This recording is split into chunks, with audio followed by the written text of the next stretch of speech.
The transmission had already been sent 47 times before anyone on the Veil consensus bothered to read it carefully. That was the first mistake. The second was assuming the repetition was a malfunction. Counselor Arath Sen stood in the communications chamber of the deliberation vessel's solemn continuance and watched the message scroll across her observation field for the 48th time. She had lived for 312 standard cycles. She had witnessed the absorption of 11 civilizations into the consensus, 9 of them peacefully, 2 of them after what the Veil politely referred to as corrective engagement. She had seen species weep, bargain, perform elaborate ritual surrenders that took weeks. She had seen species that communicated only through color changes spend 6 months producing a chromatic novel of grief simply to say, "We yield." She had never seen a species send the same message 48 times. The message itself was not aggressive. It was not a threat, not a declaration, not even a formal response to the consensus's ultimatum. It was 5 words, written in the consensus's own diplomatic encoding, which meant the humans had received the translation protocols, had understood them, and had chosen to respond in a language designed for the explicit purpose of unambiguous communication. 5 words. We have not decided yet. Arath Sen turned to her analyst, a younger Veil named Kas Tharim, who had been assigned specifically because of his expertise in pre-absorption civilizations. He was the one who had flagged the message repetition as potentially significant. She had almost dismissed his concern. Now she was looking at him with something she hadn't felt in a long time. She was looking at him with the very earliest edge of unease. "How long," she said, "has it been since the ultimatum was delivered?" Kas Tharim checked his records. 72 cycles, Counselor. The Veil ultimatum allowed 30 cycles for response. No species had ever taken more than 20. The Keth-Ur had responded in 3, and half of that time had been spent on ceremonial preparation for their surrender announcement. The Dorali had taken 12, but the Dorali had 7 different governmental bodies that each needed to formally ratify the decision, and even then they had finished early. 72 cycles. And the only thing humanity had produced was 5 words, repeated, without variation, without elaboration, without any of the customary indicators of distress or negotiation that the consensus had come to expect. "We have not decided yet. Have they responded to any follow-up communications?" Arath Sen asked. 17 follow-up communications were sent, Kas Tharim said. They acknowledged receipt of each one. No further content provided. She thought about that for a long moment. Acknowledgement of receipt, nothing more. They weren't ignoring the messages. They weren't failing to understand them. They were deliberately, methodically, consciously replying only with proof that they had received communication, as if they wanted the consensus to know they were paying attention while simultaneously refusing to give them anything else. "Who," Arath Sen said slowly, "authorized the ultimatum terms?" "The full deliberation assembly, Counselor. Standard procedure." And the terms were complete military stand-down, surrender of the 6 contested outer systems and integration protocols for human worlds into consensus governance. Standard absorption framework. Standard. That word had been used a great deal in this situation, she realized. Standard protocol. Standard response time. Standard absorption framework. The entire apparatus of consensus expansion had been designed around a fundamental assumption that was so deeply embedded no one had ever thought to question it. That a species presented with the Veil consensus, its size, its history, its demonstrated capability, would recognize the mathematics of their own position and act accordingly. 72 cycles later, humanity was still apparently doing math. She didn't know yet what was wrong. She only knew, with the particular instinct that 3 centuries of diplomacy had given her, that something was. His name was Warrant Officer Declan Marr, and he was sitting in a medical bay on a station that no longer appeared on any consensus navigational chart, because the consensus had decommissioned it 4 months ago after determining it was not strategically significant enough to occupy. That had been their 3rd mistake, though no one would count it that way for some time. Declan was 34 years old, which was young by most measures and ancient by the measure of the war he'd been fighting. Because the war had only been 4 months old, and he had already lost more people than he'd known in the decade before it. He had a broken orbital bone above his left eye that had been set badly because the medic who would have set it properly was dead, and a shoulder that moved wrong in a way that suggested something structural had given out and been compensated for by the surrounding tissue in the imprecise, stubborn manner that human bodies tended to compensate for things. He was holding a tablet displaying a map. The map showed human-held space. It was smaller than it had been 4 months ago. It was also smaller than it had been 2 months ago and 1 month ago and 3 weeks ago. Each time he looked at it, the borders had shifted. He had a habit, a bad one his old commanding officer had told him, a habit that would eat him alive, of memorizing the positions of people he knew. So when the borders moved, he knew specifically, geographically, humanly what the movement meant. Not in terms of territory, in terms of names. He looked at the map for a long time. Then he looked at the report next to it. The report was from Earth's Consolidated Defense Council, and it had been transmitted on a high-priority encrypted channel, and it was only 4 paragraphs long, and the last paragraph was the one that mattered. The last paragraph described, in careful neutral language, the Veil Consensus's final ultimatum terms and the Council's formal response. The response was the same 5 words that had been sent 48 times. We have not decided yet. Declan read the paragraph 3 times. Then he set the tablet down and looked at the ceiling of the medical bay, which was a standard gray-white that had a water stain in the upper right corner in the shape of something he decided early on looked like a running dog. He'd been looking at that water stain for 6 weeks. He'd been here 6 weeks because the station wasn't tactically significant, which meant the consensus hadn't bothered to take it, which meant it was currently one of the safest places in human space, which was a sentence with a great deal of uncomfortable irony embedded in it. He thought about the 5 words. He thought about the Council, sitting in whatever bunker or relay station or moving ship they were using now. The capital had been one of the first things hit, not in a gesture of cruelty, but in a gesture of clinical efficiency. Because the consensus didn't destroy capitals out of malice. They destroyed them because the psychological effect of early decapitation was statistically significant in reducing organized resistance. Sitting there, receiving 17 follow-up communications from an empire that spanned a quarter of the explored galaxy, and responding to each one with the same 5 words. We have not decided yet. He thought he understood something about those words that the Veil probably didn't. They weren't stalling. They weren't confused. They weren't performing some kind of elaborate diplomatic theater designed to buy time for a negotiation strategy. They genuinely hadn't decided, not because the decision was unclear, but because the option they were considering wasn't the one the Veil had presented. The Veil had offered 2 options: surrender or face continued military pressure until surrender became the only remaining choice. It was a clean binary. It had worked 11 times. The mathematics were straightforward. The consensus was larger, better resourced, more technologically advanced, and had been in continuous operation for longer than humanity had been a spacefaring species. The endpoint was predetermined. The only variable was how long it took and how much it cost. What the Veil did not appear to have modeled, anywhere in their strategic calculus, was a species that looked at the binary and started considering a third option that wasn't on the list.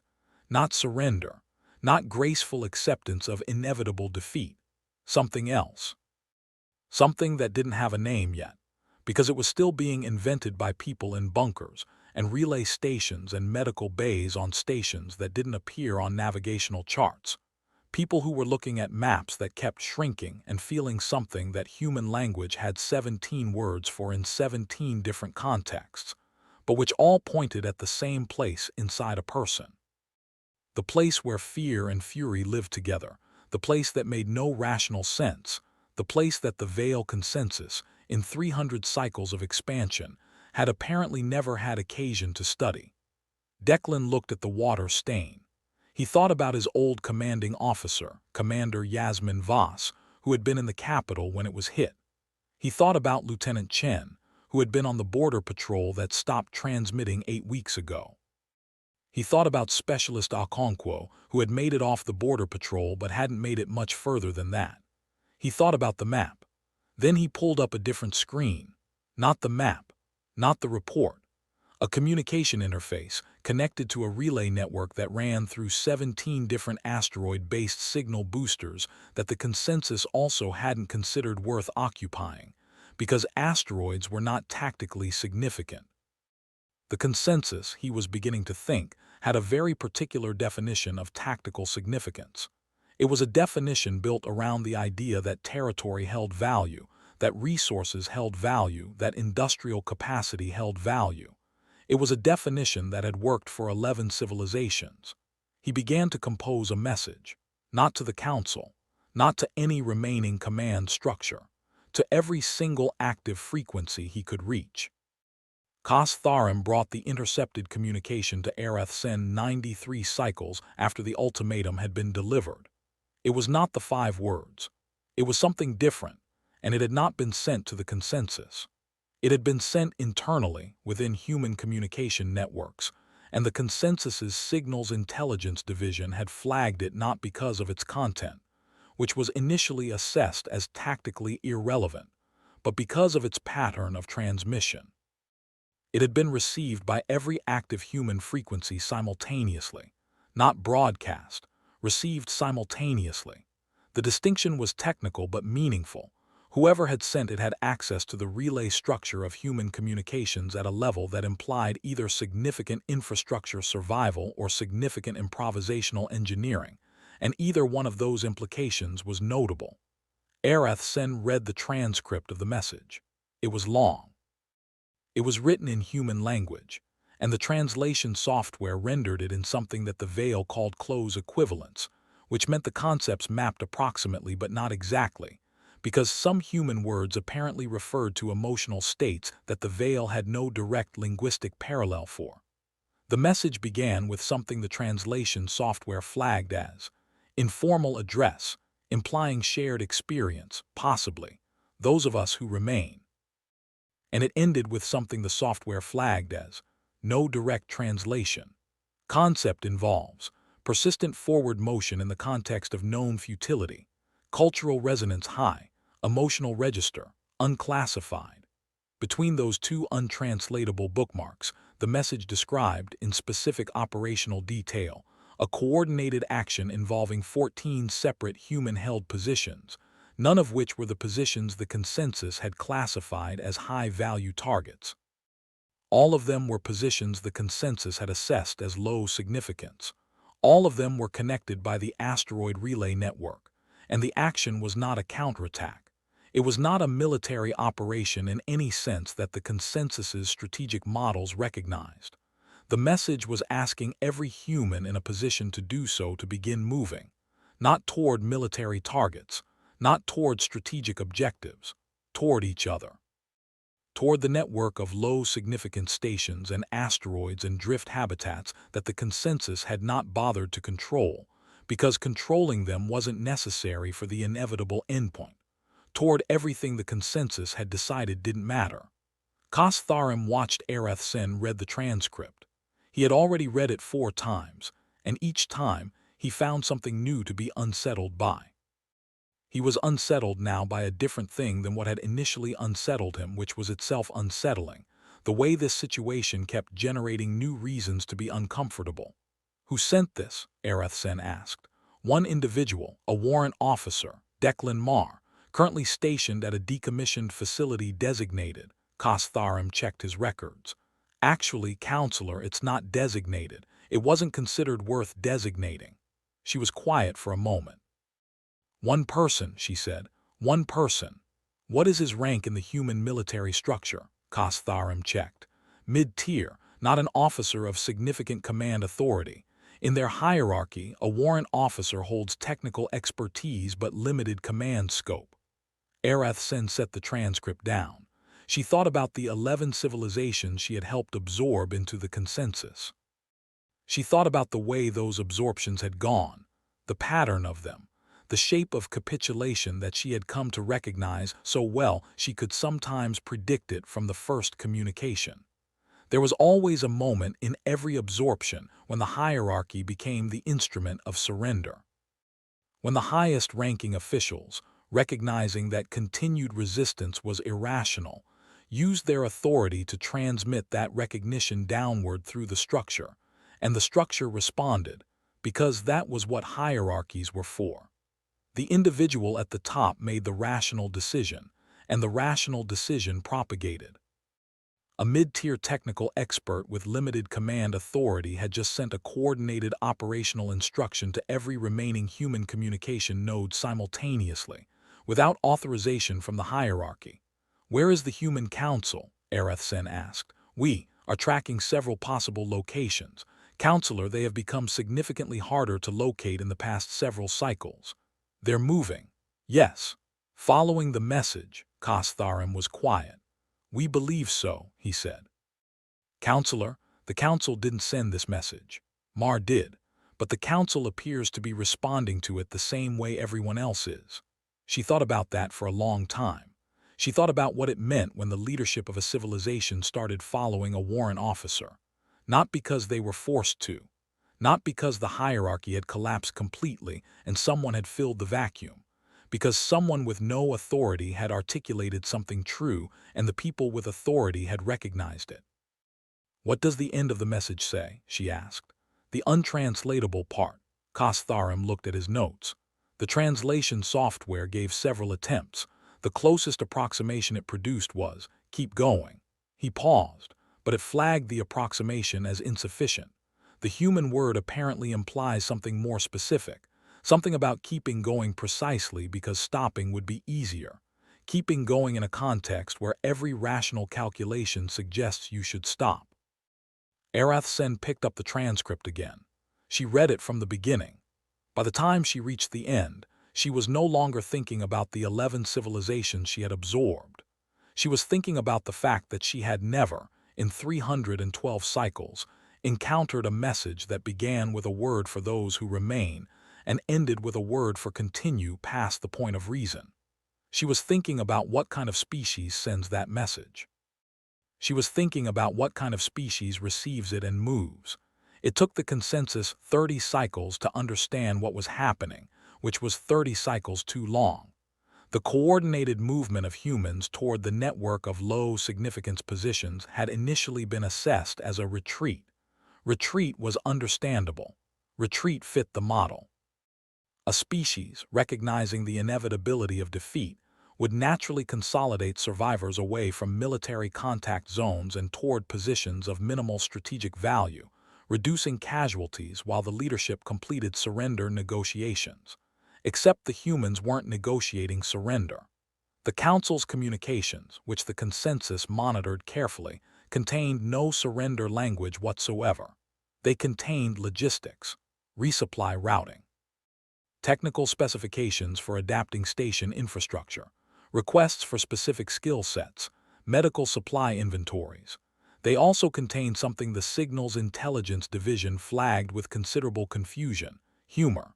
Not the ritual humor that some species used as a social lubricant in high-stress diplomatic environments, the kind that was performed and carefully calibrated. Informal humor, dark humor. The kind that seemed to exist specifically in reference to the current situation, the kind that required intimate familiarity with shared suffering to understand. Kastharim had been spending a great deal of time with the Signals Intelligence Division. He was building a profile, the kind of deep cultural analysis that the consensus usually conducted before engagement but had apparently considered unnecessary in this case, because the outcome had seemed so obvious. He brought his findings to Arath-Sen in pieces, because each piece took time to understand, and because understanding one piece always revealed another piece that needed understanding beneath it. The first piece, the network of low-significance positions, fully mapped, contained more aggregate manufacturing capacity than the consensus's initial assessment had calculated, because the initial assessment had been based on individual facility capability rather than networked cooperative output. The second piece, the humans were not simply moving into the network, they were connecting it, integrating previously isolated facilities through the asteroid relay system that should not technically have had sufficient bandwidth for this purpose, but apparently did now, because somewhere in the 60 cycles since the ultimatum, someone had been modifying the relay nodes. The third piece, the modifications were not uniform. They were improvised. Different at each node, adapted to the specific technical constraints of each location, by different people working without central coordination. The result should have been chaotic, incompatible, a patchwork that would create as many problems as it solved. Instead, it worked. Not elegantly, not efficiently, not in any way that a Veil engineer would have designed it, or approved of, or been able to fully explain in terms of standard network architecture. It worked in the particular stubborn, ugly, functional way that something works when many different people, each solving a slightly different version of the same problem, accidentally produce something that fits together. The fourth piece, and this was the one that Kastharim had trouble presenting, because he wasn't sure he had the language for it, was what the humans were doing once the network was connected. They were sharing everything, not information sharing in the strategic sense. Not the carefully controlled exchange of militarily relevant data that the consensus expected between allied units, everything, medical knowledge, engineering solutions, food cultivation techniques for low-resource environments, methods for psychological recovery from sustained trauma, methods for maintaining psychological function in people who hadn't recovered, histories, music, counts of the people they had lost, sent into the network and preserved there, named and described and remembered by people who had never met them. The network that the consensus had built, the enormous, efficient, centuries-old infrastructure of consensus space, had been designed to transmit commands and resources. The network humans were building, out of improvised components and insufficient bandwidth and collective stubbornness, was transmitting something that didn't have a direct Veil translation. Kastharim, after considerable difficulty, produced the closest approximation he could, the reason to continue. He presented this to Arath Sen with the particular expression of someone who has arrived at a conclusion they did not want to arrive at. She was quiet for a long time. "They're not retreating," she said. "No. They're not consolidating for surrender. No." "What," she said very carefully, "are they doing?" Kastharim thought about the network. The improvised, ugly, functional, impossible network transmitting the reason to continue. He thought about the warrant officer in a medical bay with a broken bone, sending a message with no authority behind it except the truth of what it said. He thought about the council, with full authority, following the message anyway. "I think," he said, "they're getting ready." Declan's shoulder had gotten worse before it got better. This was true of most things on the station, which had gone from decommissioned to inhabited to a hub of something he didn't have a name for in the span of 6 weeks. The population had increased from 11 to 437.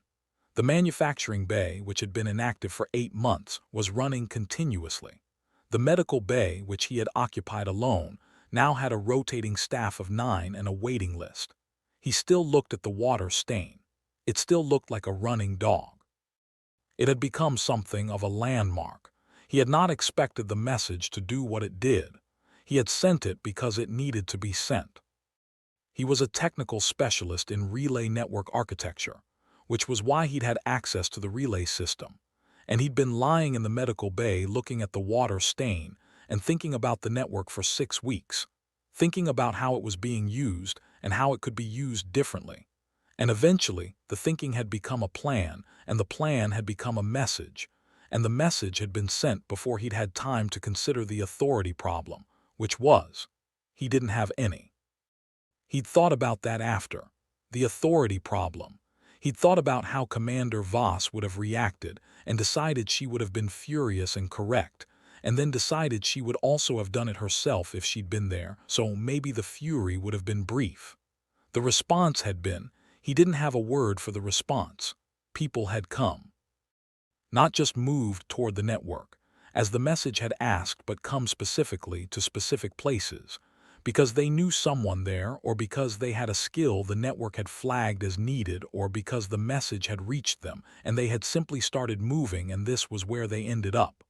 They had brought things. Not just supplies, though they'd brought supplies.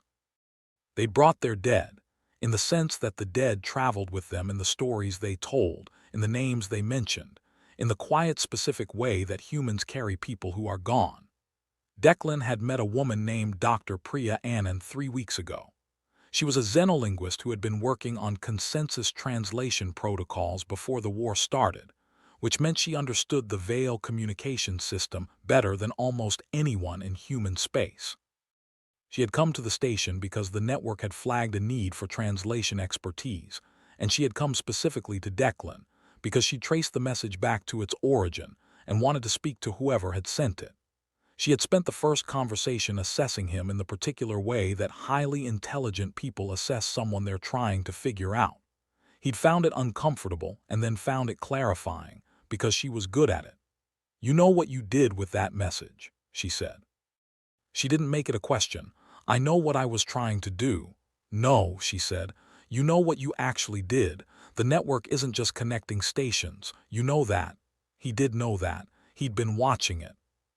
The relay modifications had propagated far beyond what he'd specified, because people who understood specific aspects of relay architecture better than he did had improved his improvised solutions in ways he hadn't anticipated, and the result was a network that was doing things he hadn't designed it to do. "It's mapping," he said. "It's mapping everything," she said. "Every human-held asset, rated by current capability and potential capability. It's been doing it for 3 weeks. You didn't program that." "No, someone did. A lot of someones probably, each one solving a piece they could see." She looked at him with the assessing expression. "The consensus," she said, "is going to try to negotiate again. Soon. I've been monitoring their communications. We have intercept capability they don't know we have because it's running through the asteroid relay system they think is just a signal network." Declan was quiet. "They're confused," she said. "I've been translating their internal communications. Their strategic models are," she paused. "The Veil are very rational, very consistent. Their models work because every species they've ever encountered responds to pressure in predictable ways. There are standard capitulation curves, timelines. The confusion is that we're not on any of them. What are they going to offer? Better terms than before, reduced integration requirements, partial autonomy for several core worlds. They'll frame it as generous. And if we say no," she looked at him for a moment, "then they'll apply more pressure, and then they'll offer terms again, because in their models there's a pressure threshold for every species after which the capitulation curve steepens sharply. Find the threshold, apply the pressure, and the outcome becomes certain." "What if there's no threshold?" Dr. Annan was quiet. "That's what they can't model," she said finally. "They have no data for it. In their entire history, every species has had a threshold. Every species reaches a point where the continuation cost exceeds the capitulation cost and rational actors choose the lower cost. And what if the actors aren't rational?" She shook her head slightly. "They're rational. That's not the right frame. It's," she searched for the word. "The Veil define rational as optimization towards survival and resource preservation. Maximum benefit, minimum cost.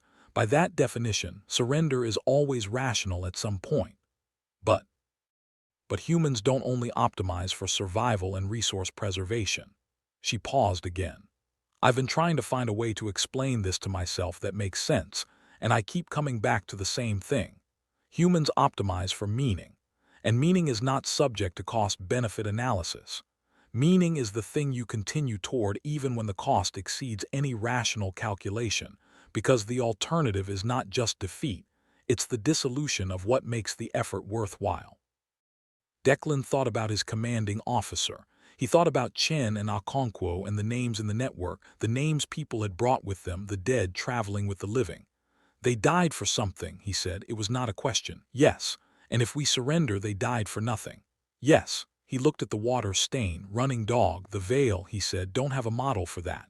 "No," said Dr. Anand. "They don't." The second ultimatum was delivered at cycle 112. The terms were better. Arath Sen had argued for them personally, not because she was sympathetic to humanity. She was a diplomat of the consensus, and her role was not sympathy but resolution. But because she was beginning to understand that the original terms had contained an error. not a moral error, a strategic one. The original terms had assumed that humanity would evaluate the offer in the same framework in which it was made, as a cost-benefit calculation where the costs of continued resistance were weighed against the benefits of consensus integration. Within that framework, the terms were generous. Within that framework, any rational actor should have accepted by cycle 30. The error was the framework. She couldn't fully articulate what the correct framework was. Kastharim had been trying to build one for 60 cycles and kept running into the same wall. The variables that seemed to govern human decision-making were not variables that the consensus's models included, because the consensus's models had been built by observing species that all shared the same fundamental optimization function. The second ultimatum was delivered. The response came back in 18 hours, not 5 words this time. A full formal communication, properly structured, using correct diplomatic protocols. Arath Sen read it with the careful attention she gave to all documents that might determine the shape of the next century. It was a detailed enumeration of specific conditions under which humanity would agree to discuss integration terms, not surrender terms, not absorption terms. Integration terms, which was a meaningful distinction, because integration implied bilateral modification, implied that the consensus would also be required to change, which was not how the consensus worked, which was, in 300 cycles, something that no absorbed species had ever attempted to require. She read the conditions 3 times. They were not unreasonable. That was the most alarming thing about them. They weren't the demands of a species posturing from a position of strength. They were specific, carefully considered, clearly drafted by someone who understood consensus governance structure well enough to know exactly which conditions were achievable and which would require modification to core governance protocols. Someone had studied them deeply, studied them with the particular attention of someone who intends to be taken seriously in a negotiation they believe they have standing to conduct. She thought about the xenolinguist. Kastharim had flagged a Dr. Priya Anand as the probable author of the conditions, a translation specialist who had spent years studying consensus communication protocols. She knows us, Arath Sen thought. She built these conditions using our own structural logic against us. Counselor, Kastharim said carefully. He had been watching her read. There's something else. She looked up. The network, he said. The human relay network. We've been tracking its development. In the past 30 cycles, it has expanded to include, he paused as if making sure he had the number right, 412 individual nodes, including 11 that are inside what we classified as fully controlled consensus territory. The silence was very complete. Inside, she said. Yes. How? We don't fully understand. The nodes appear to be using infrastructure that was already present, decommissioned consensus relay hardware that predates our arrival in the region. In some cases, asteroid-based naturally occurring mineral formations that can apparently be modified to function as passive signal amplifiers under specific conditions. He paused again. We didn't know about the mineral formations. They're not in our surveys. We don't know how the humans found them. How long have those nodes been active? The oldest appears to have been active for approximately 50 cycles. She did the calculation. That was before the second ultimatum. That was before the first ultimatum had expired. That was, she realized, roughly concurrent with the moment humanity had started responding only with 5 words. We have not decided yet. They hadn't been stalling. They hadn't been confused. They had been building. While the consensus sent follow-up communications, and the Deliberation Assembly discussed response timelines and Arath Sen composed arguments for better terms, the humans had been building a network through everything the consensus had ignored, using materials the consensus hadn't surveyed, in spaces the consensus hadn't considered worth controlling. And now that network existed inside consensus-controlled territory, and the consensus didn't know what was in it, what was being transmitted. What was being planned or coordinated or simply shared, the reason to continue moving through 11 nodes embedded in territory that was supposed to be fully absorbed. What do their internal communications show? She asked. Kastharim looked genuinely uncomfortable.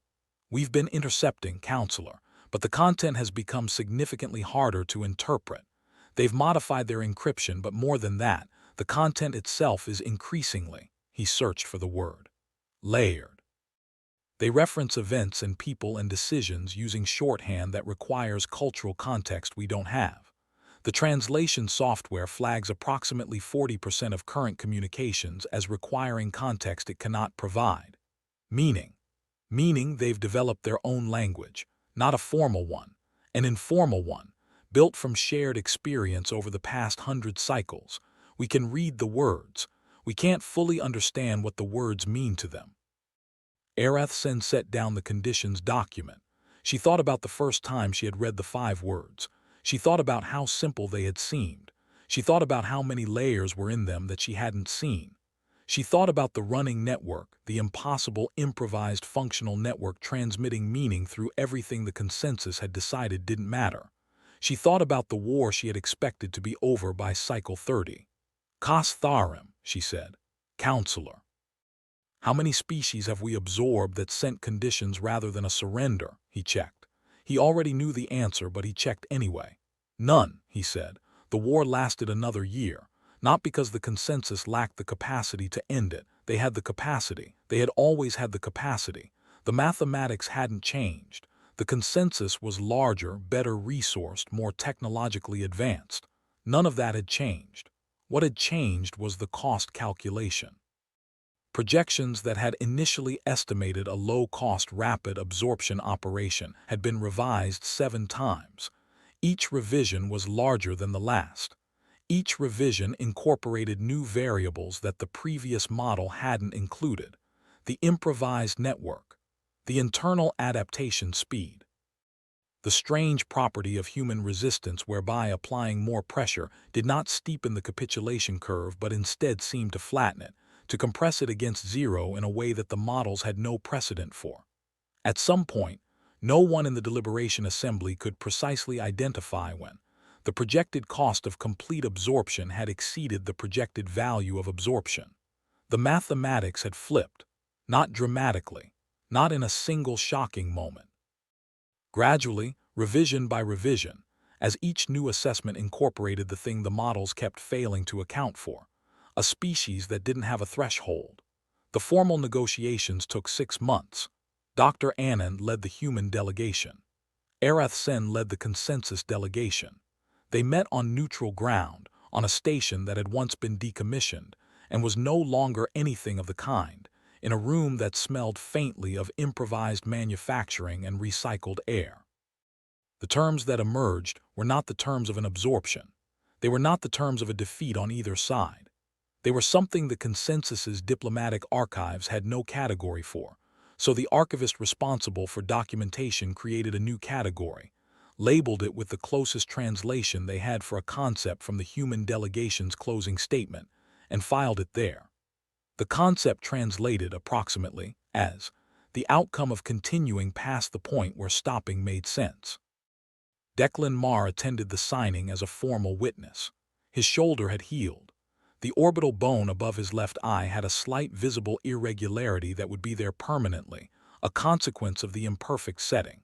He stood in the room and watched Dr. Anand and Arath Sen sign a document that shouldn't have existed, according to every model the consensus had built, according to every precedent in 300 cycles of expansion.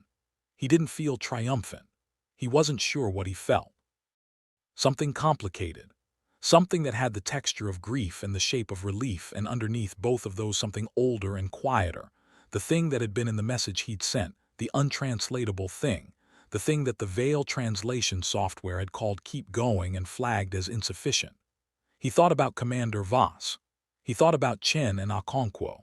He thought about the 412 network nodes, the names preserved in them, the dead carried forward by the living, still traveling. Across the room, Counselor Arath Sen was looking at him, not at Dr. Anand, who had been her counterpart through 6 months of negotiation. At him.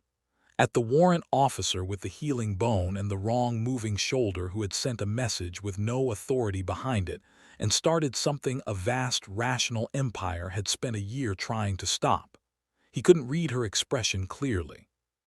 He found out later, through a channel he hadn't known existed until Dr. Annan told him, that Areth Sen had added a personal notation to the formal diplomatic record of the negotiation. Not an official notation, a personal one, the kind that went into the archival record that historians would read, not the operational record that policymakers would use. The notation was brief. It read in Vale, which translated into something like this. The consensus made an error at the beginning of this engagement that it did not understand until the end. We assessed humanity's situation and determined that rational actors would surrender. We were correct that rational actors would surrender. We were incorrect about what kind of actors humans are. They are not irrational. They are optimizing for something our models did not include, the specific value of continuing not as a means to an end but as an end in itself. They continue because the act of continuing is the thing that gives meaning to what was lost. We had no model for this. We should have. I do not know how to build one. I suspect the answer is that it cannot be built from outside. Note for future engagements, do not present this species with a binary. They will find a third option. They will find it in the spaces between what you considered important. They will build it from what you did not consider worth controlling. And they will keep building it, and building it, and building it, long after any reasonable civilization would have stopped. I have never encountered a species that fights like it is trying to justify something. I have never encountered a species for whom defeat would mean not just loss, but the retroactive erasure of meaning from everything that came before.